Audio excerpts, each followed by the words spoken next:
Apocalipse, capítulo 5, a partir do versículo 9. Posso ler? Amém?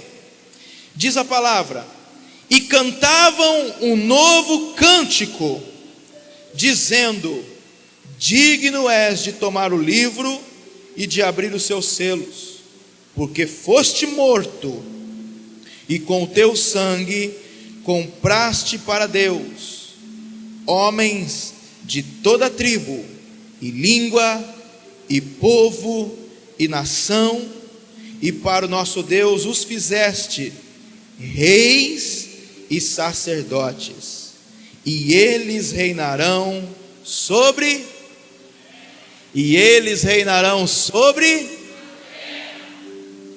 Vai reinar no céu?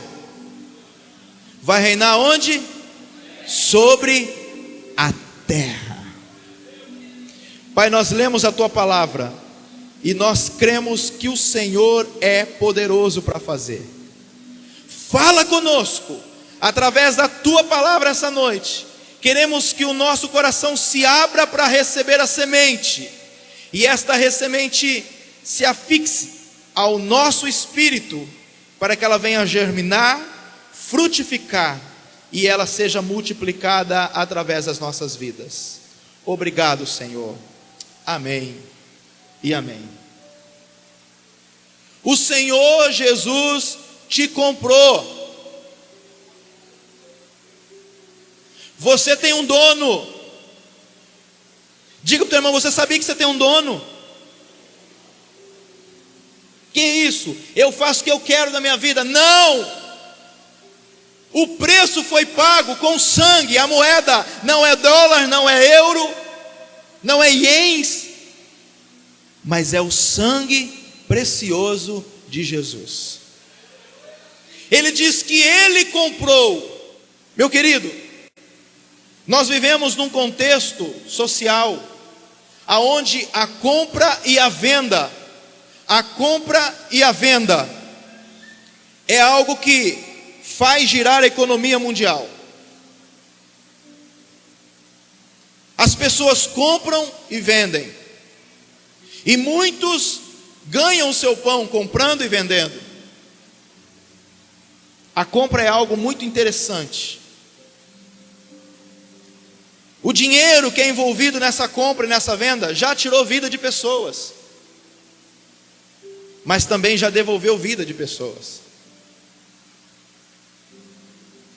E o Senhor Jesus está dizendo que Ele nos comprou com o teu sangue precioso e nos fez reis e sacerdotes. Não vai fazer, já fez. Rei, aquele que conquista.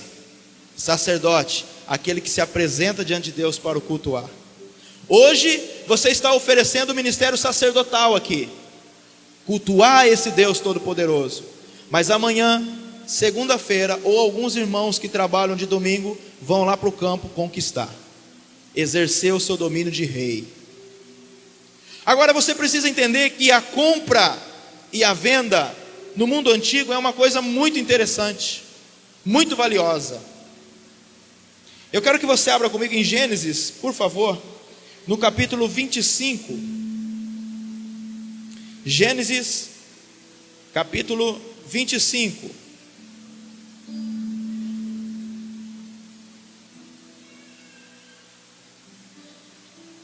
Gênesis, capítulo 25,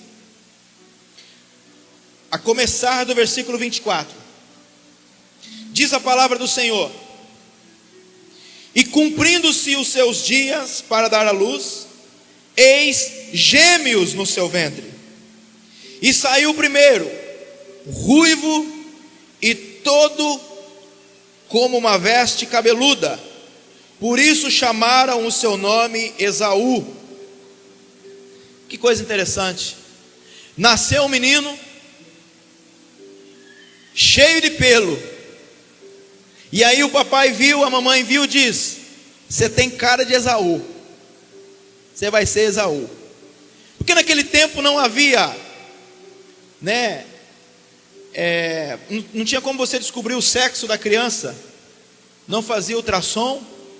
Então a mamãe não sabia se era menino, se era menina, esperava os meses de gestação para depois nascer, e às vezes era uma surpresa muito grande. E nascia a criança, não tinha como pensar em nome. Você tem cara de Esaú, porque você é cabeludo, e colocou Esaú.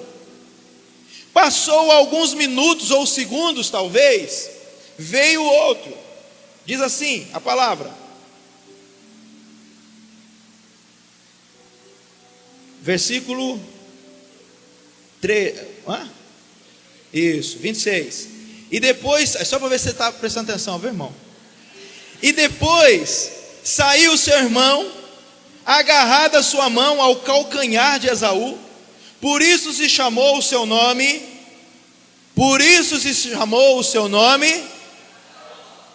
O nome de Jacó não foi dado como enganador quando ele era adulto. Foi dado quando nasceu. E o nome Jacó, na verdade, significa aquele que agarra. E tem uma revelação muito grande sobre isso que eu quero compartilhar com você. Algumas pessoas falam que Jacó, é enganador. Ele se tornou enganador. Mas o nome, a raiz da palavra dele é aquele que agarra. Por isso o nome dele é Jacó. Então nasceu lá um bebezinho segurando o pé do irmãozinho. E a mamãe viu e falou: você tem cara de Jacó, então você é aquele que agarra, então seu nome será Jacó. Aquele que aproveita a oportunidade, aquele que agarra, aquele que vem no vácuo, aquele que agarra. Agora preste bem atenção, Jacó teve 3 nomes. O primeiro símbolo do nome era aquele que agarra. Depois ficou peregrinando na terra, fugindo do seu irmão, porque se tornou enganador. Mas depois Deus deu um outro nome para ele, chamado príncipe. E hoje eu estava meditando, depois que eu vim lá do encontro de homens, e o Espírito Santo falou comigo que essas 3 mudanças de nome da vida de Jacó têm um significado muito forte. A operação de Deus na terra, no período de Deus que reinou sobre a terra, onde Deus falava com o homem. O período de Jesus, que é o peregrinador, que hoje nós estamos vivendo, peregrinando sobre a terra, mas nós não somos aqui. E o terceiro período, que é de príncipe, que é governar sobre a terra, quando Jesus voltar e estabelecer o seu reinado juntamente conosco. Mas também, esse nome, ele representa 3 coisas. Quando Israel chegou no Egito, eles agarraram a oportunidade por causa de José. Havia uma fome muito grande sobre a terra, e aí José, na ocasião, comprou seus irmãos, e eu quero falar depois sobre isso. E Israel, os hebreus, eles simplesmente agarraram essa oportunidade e foram até o Egito, escaparam da fome. Primeira fase do povo hebreu. A segunda fase do povo hebreu é a fase onde ficaram peregrinando sobre a terra, andando para lá, andando para cá e peregrinando sobre a terra, e até hoje tem judeu peregrinando por aí. Mas a terceira fase é a mais importante, aonde a terceira casa será levantada. Algumas pessoas acham que, pastor, quando nós vemos Israel levantar lá o templo, então é um sinal de que Jesus vai voltar. Meu irmão, eu tenho uma opinião minha, pessoal. Se você quiser ficar com ela, amém. Se não quiser, você tem toda a liberdade. Eu tenho um conhecimento e uma opinião sobre isso, de que a terceira casa será espiritual. E que essa Israel já está se levantando, que é a igreja de Jesus, que é você e eu. Porque a Bíblia diz que sois pedras vivas da casa espiritual.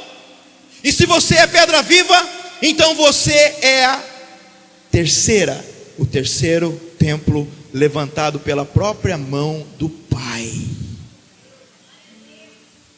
Agora preste bem atenção. Jacó estava aqui agarrando o pé, o calcanhar do seu irmão. Cresceram, e a Bíblia nos diz aqui no versículo 27, diz: cresceram os meninos, e Esaú foi varão, perito na caça. Ele foi o quê? Perito na caça. Ele foi um exímio caçador. Ele foi um excelente caçador. Eu quero deixar uma palavra para você: seja um perito naquilo que você faz. Seja excelente naquilo que você faz. Se é para administrar a empresa, seja um perito em administração. Se você é um contador, seja um perito em contabilidade. Se você é um empresário, seja um perito empresarial. Conheça bem profundamente, porque Esaú era perito. E o outro menino diz: era varão simples, andando de chinelo havaianos no pé e habitando em tendas. Não se preocupava muito com a vida. Ficava lá no Facebook da época, né? Ficava lá, enquanto o irmão dele ia para o campo trabalhar, perito, o outro ficava lá com chinelão, todo. Interessante que mente vazia o diabo acaba usando, né? Fala para o teu irmão: meu irmão, se ocupa.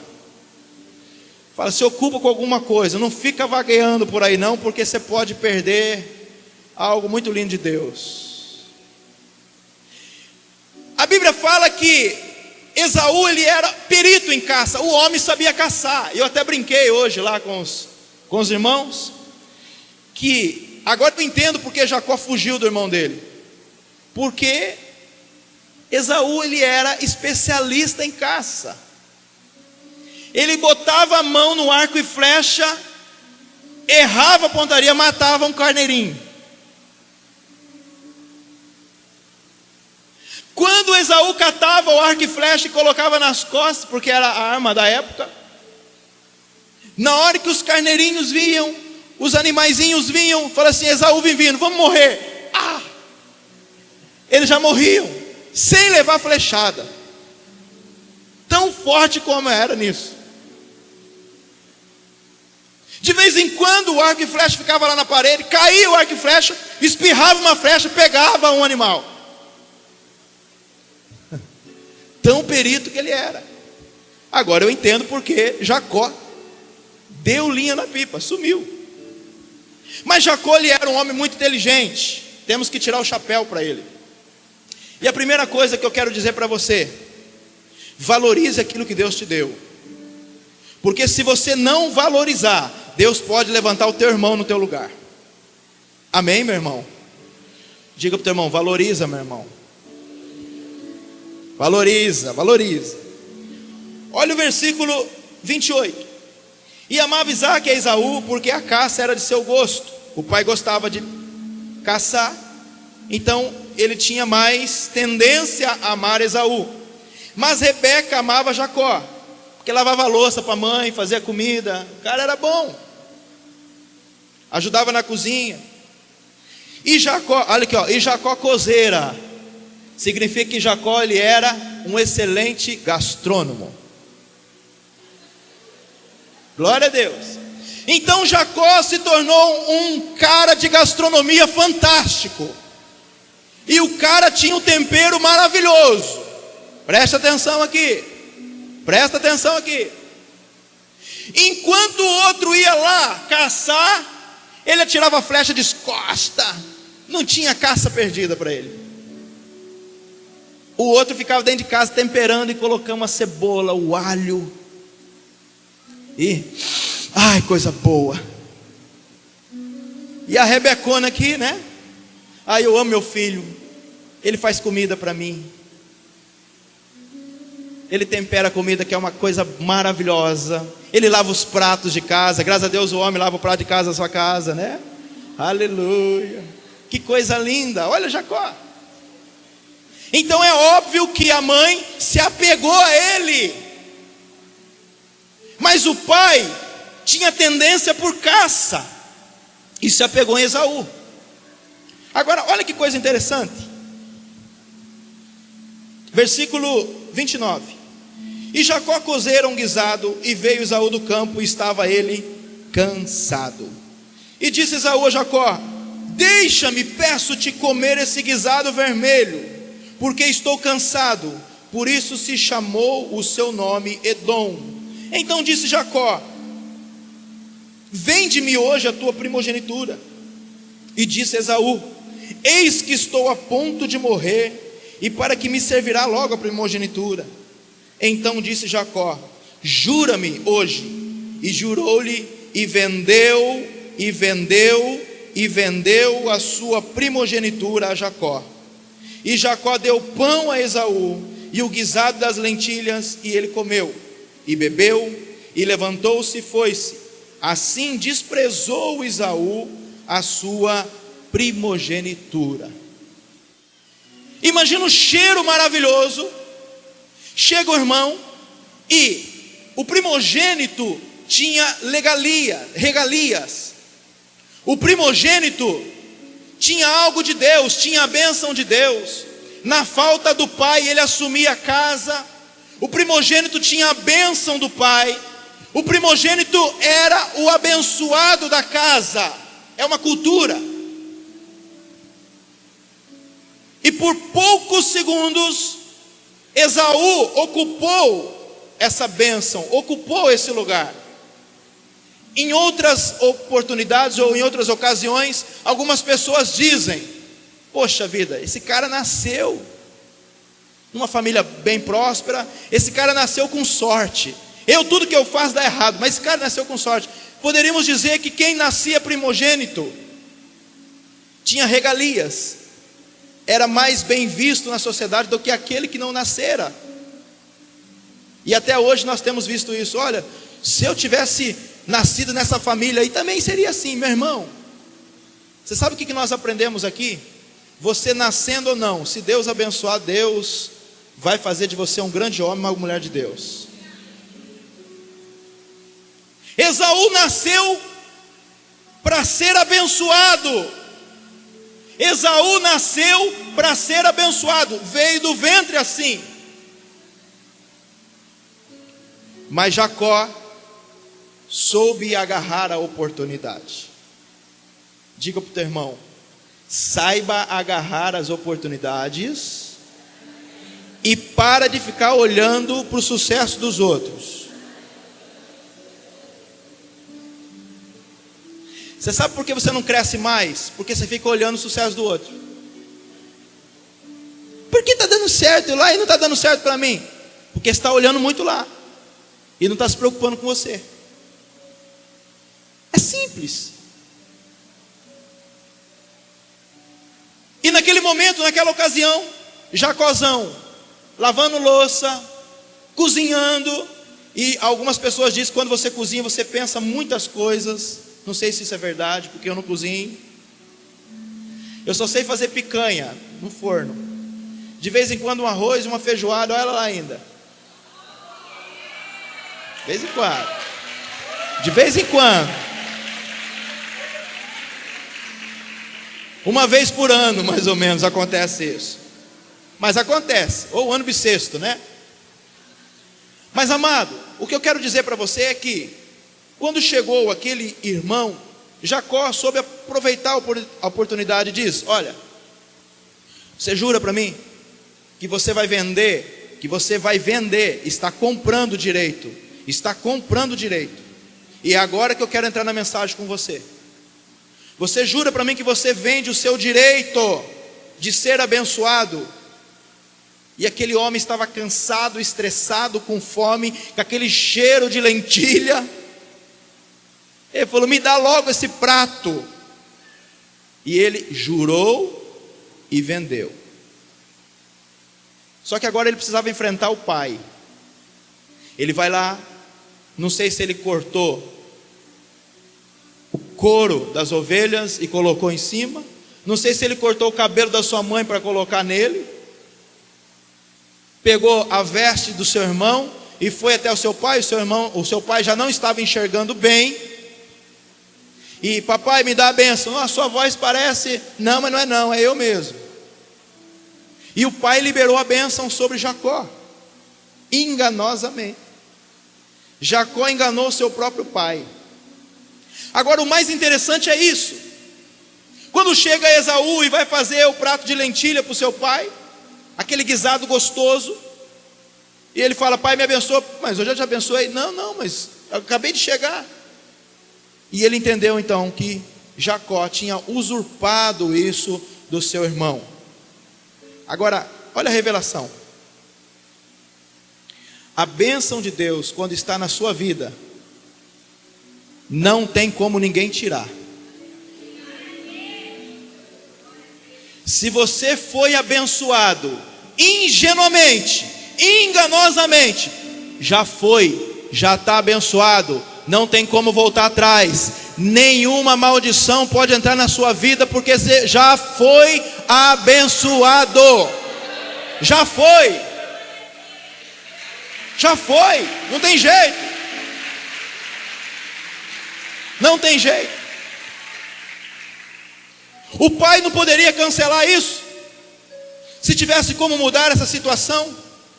O pai simplesmente poderia: ele me enganou, então eu retiro agora toda a bênção que eu liberei sobre a vida dele. A partir de agora eu tiro a bênção. Não tem jeito. Uma vez abençoado, abençoado para sempre. E a bênção de Deus é tão maravilhosa que o pai fez algo. Ele nos abençoou com toda sorte de bênção nas regiões celestiais. Sabe qual é a justiça de Deus? A palavra justificação significa: toda acusação que era contra você, agora ele te considerou inocente. Justiça para Deus justiça de Deus para mim é restituir aquilo que eu perdi, me colocar na posição original. Justiça do homem para Deus, arrancar tudo que o outro tem.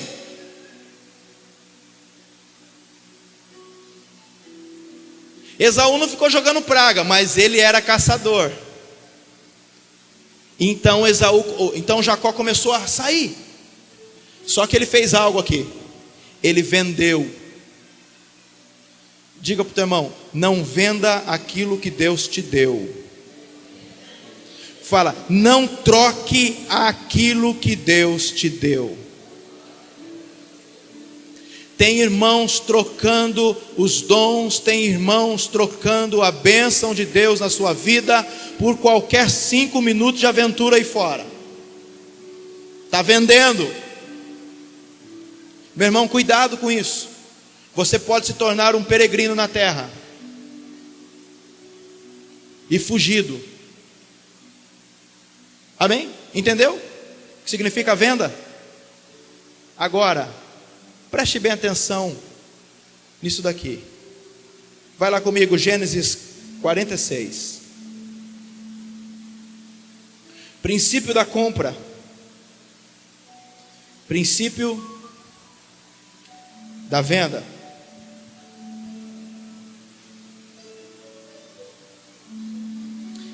Gênesis 47, perdoe-me.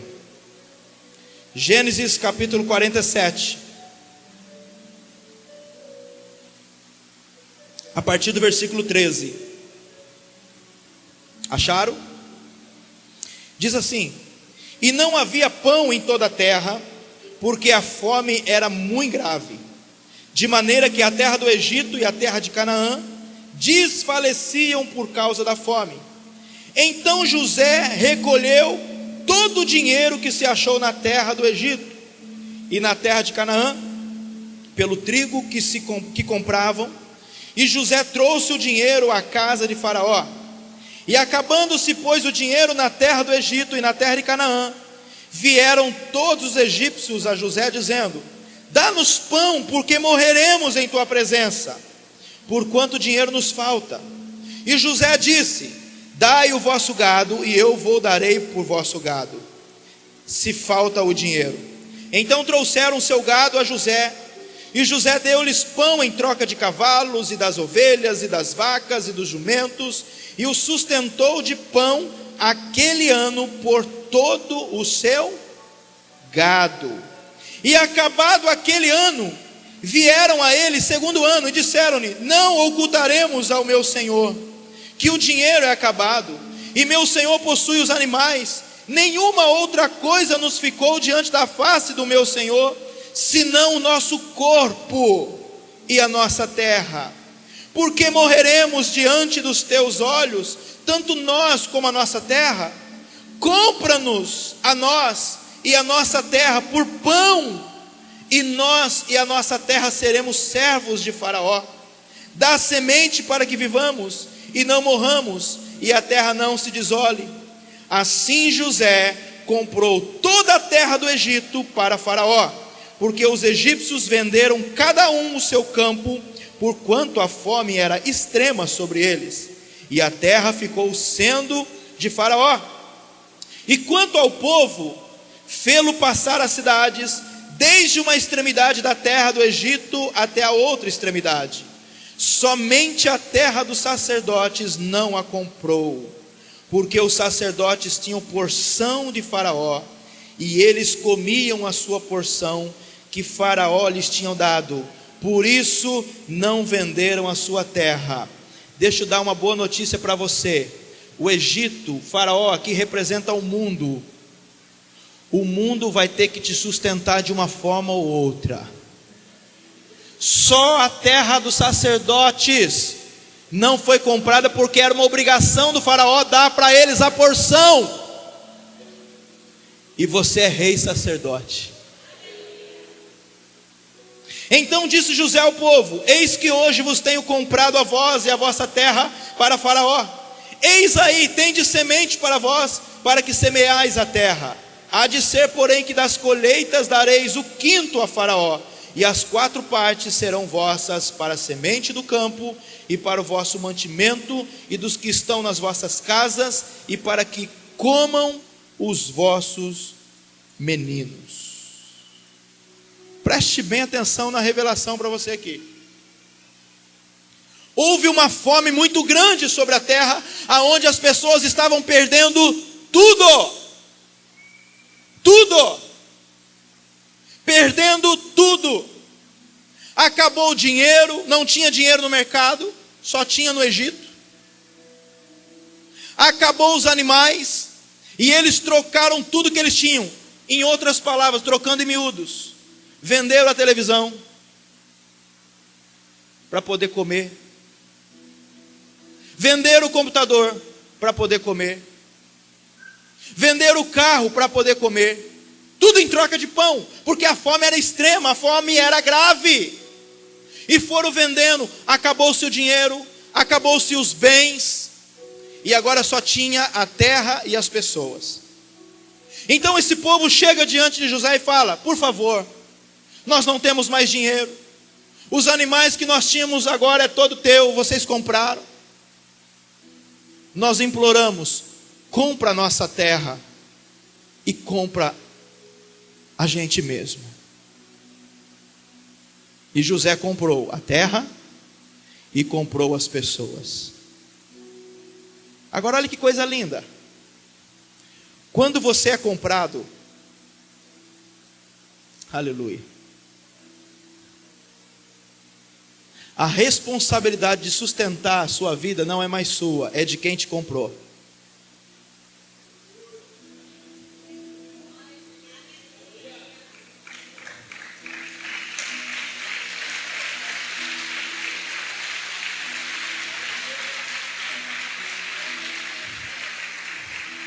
Captou? Entendeu? A responsabilidade de quem compra é para suprir aquele comprado. E foi exatamente isso que Jesus fez com você e comigo. Vivíamos uma terra de crise, vivíamos numa terra terrível, mas Ele nos comprou para Deus e nos fez reis e sacerdotes, e deu semente nas nossas mãos para poder plantar e para poder viver com a 4ª parte. Essa noite o Espírito Santo está te dizendo algo. Se você está vivendo por um momento difícil na sua vida, lembre-se que esse momento difícil não é para matar você, não é para destruir você, é para que a dependência de Deus venha sobre a sua vida e você entenda que Ele é o teu Senhor. Ele é o teu Senhor e Ele vai te suprir. Ele suprirá todas as suas necessidades em Cristo Jesus. Porque você não é mais você, você agora pertence a Ele. Diga para o teu irmão, você tem um dono. O seu dono chama Yeshua HaMashiach.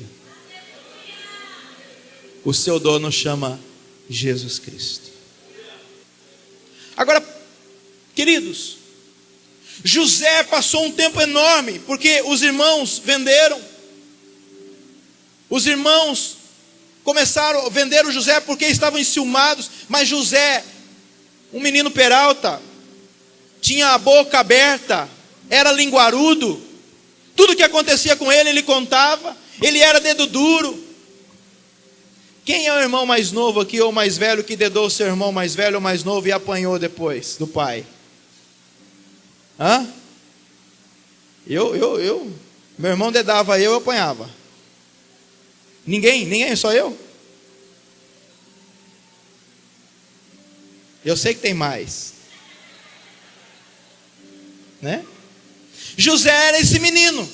Papai, o senhor não sabe o que Rubem fez. Papai, o senhor não sabe o que o outro irmãozinho fez. E o pai lá e, menino, vem cá, e pá. José tinha uma língua abençoada.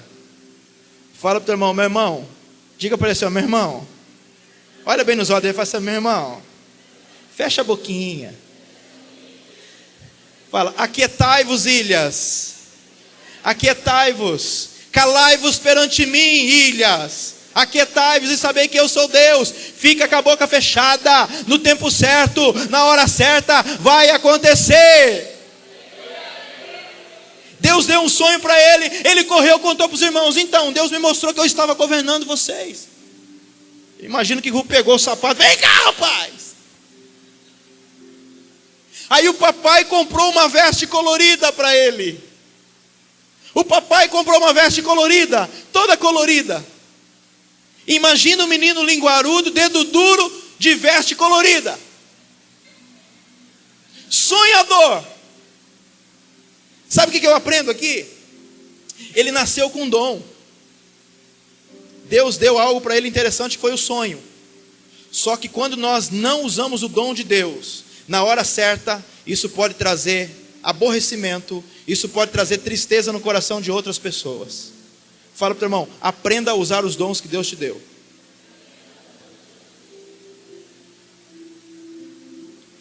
Meu irmão, eu até citei lá hoje e eu quero compartilhar. Quando você usa os dons na sua imaturidade, quando você usa os dons fora do tempo, em vez de trazer bênção, traz maldição para a sua própria vida. Você entra em lugares que você não poderia estar. Mas Deus é poderoso e está em todo o tempo. Eu até citei que tem alguns irmãos. Quantos anos de conversão você tem, irmão? 1 ano. Mas Deus te usou, pastor, para falar comigo que eu vou ser pastor. Eu quero isso agora. 1 ano de conversão. Já quer ser pastor. Porque Deus tem pressa, meu irmão. Deus não anda apressado. Ele está no tempo dele certinho.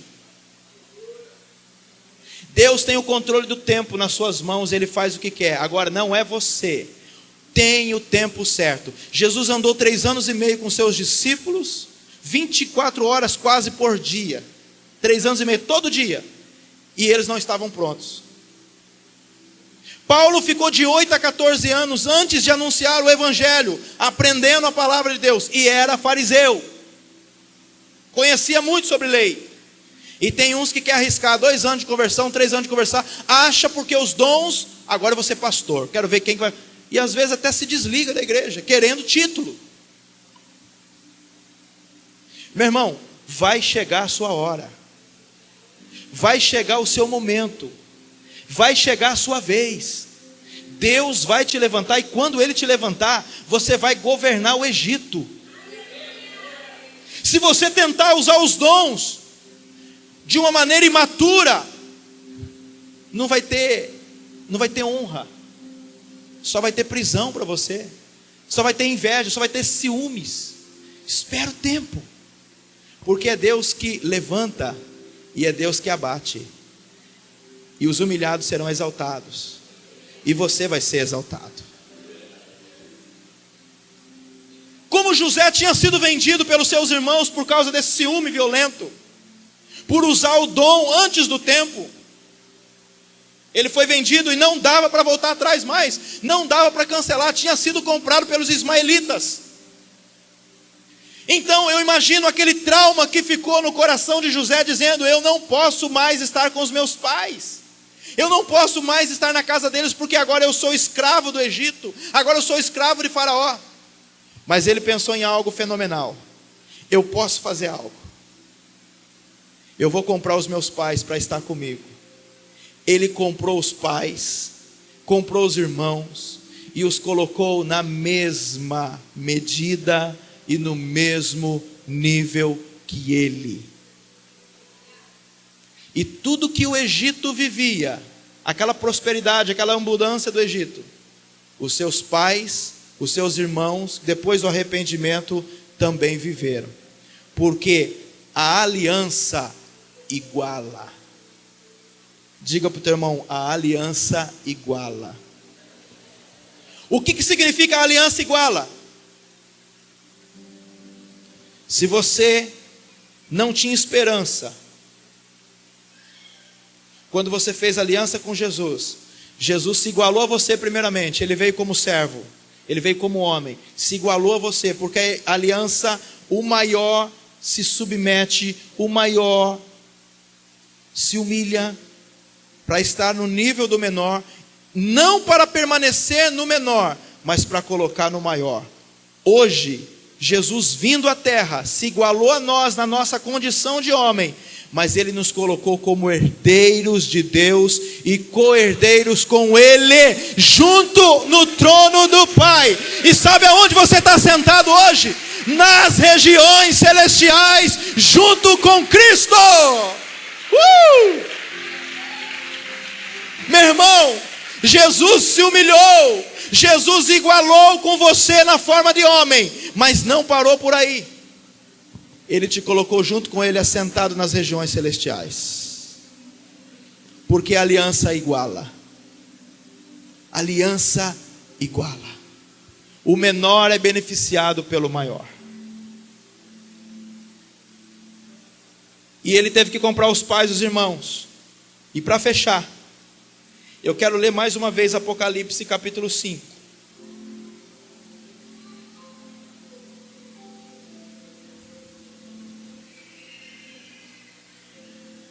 Versículo 9, que diz: e cantavam um novo cântico. Cante um novo cântico, dizendo: digno és de tomar o livro e de abrir os seus selos, porque foste morto, e com teu sangue compraste para o Deus homens de toda tribo, língua, povo e nação. E para o nosso Deus os fizestes reis e sacerdotes, e eles reinarão sobre a terra. Assim como José comprou seus pais, comprou seus irmãos, e desfrutou da prosperidade que José estava desfrutando, assim Jesus fez comigo e com você. Nos comprou do lamaçal, da sujeira, da crise, da dificuldade, nos lavou com o teu sangue e disse para nós: vocês agora podem desfrutar de tudo aquilo que eu desfrutei, porque vocês são propriedade exclusiva minha, vocês são meus, e ninguém pode arrebatar vocês das minhas mãos. Vocês são meus, você tem um dono, Jesus Cristo te comprou.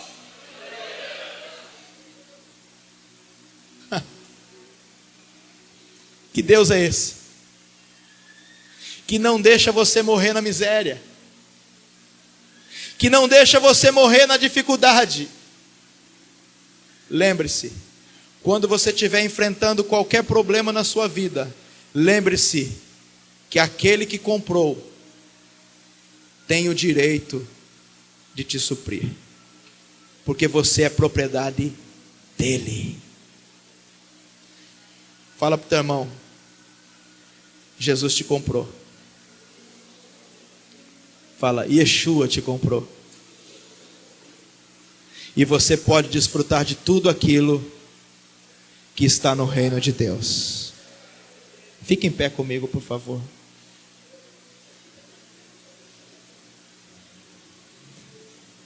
Eu não sei, meu irmão, se você ainda não foi comprado. Pastor, para que eu possa ser comprado, o que eu tenho que fazer? Você tem que chegar diante de José, ou diante de Jesus, e falar: por favor, compra a minha vida. O diabo deu uma oferta grande pela sua vida, te jogando no lamaçal, te destruindo. Mas Jesus tem uma oferta maior. Jesus tem uma oferta maior. Ele está dizendo: eu quero comprar você. Eu quero que você faça parte de toda a prosperidade do reino junto comigo. Eu não te conheço, conheço poucas pessoas aqui. Eu não conheço a sua vida. Mas se tiver pessoas aqui essa noite, talvez nós temos todo mundo aqui que aceitou Jesus como seu Salvador. Se você não fez isso aqui essa noite, eu quero desafiar você a fazer. Porventura tem alguém? Se tiver, levanta a sua mão direita onde você estiver. Pastor, eu quero ser comprado pelo sangue de Jesus, porque isso é bênção para a minha vida. Quem quer? Quem quer? Uma pessoa? Aleluia. Quem quer? Quem ainda não aceitou? Quem ainda não aceitou? Levanta a sua mão direita, eu quero ver. Eu quero ver. Tem aqui, uma pessoa aqui. Glória a Deus. Tem mais alguém? Pastor, eu quero ser comprado pelo sangue do Cordeiro essa noite, porque eu quero estar desfrutando daquilo que o Senhor tem para a minha vida. Tem mais alguém aqui? Mais alguém? Eu quero chamar a irmã aqui à frente, por favor, eu quero orar por você.